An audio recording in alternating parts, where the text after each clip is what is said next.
नमस्कार. मी विलास करंबेळकर. हिंदी सिनेमाच्या सुवर्णयुगाबद्दल मी जरासं बोलणार आहे. या काळात शम्मी कपूर आणि शशी कपूर हे दोघं भाऊ चांगले नामवंत कलाकार होते. पण भाऊ असूनही इतक्या दोघांची जी कारकीर्द होती ती प्रत्येकी जवळजवळ 30-35 वर्षाची होती. पण त्याच्यात ते एकाच चित्रपटात एकत्र आले आणि ते सुद्धा पाहुणे कलाकार म्हणून, अगदी एका गाण्यापुरते.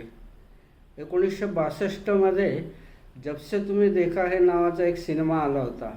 त्यातली तुम्हें हुस्न दे के खुदा ने सितमगर बनाया बनाया ही कव्वाली फार प्रसिद्ध झाली होती. तर ती कव्वाली पडद्यावर पेश करायला हे दोघं भाऊ एकत्र आले होते आणि त्यांच्याबरोबर कॉमेडियन भगवान, ओमप्रकाश आणि श्यामा आणि कुमकुम या अदाकारा हे पण त्यांच्याबरोबरच होते. ही अशीच माहिती पुढच्या वेळेसही, पुढच्या भेटीतही मी तुम्हाला सांगेन. तोपर्यंत नमस्कार.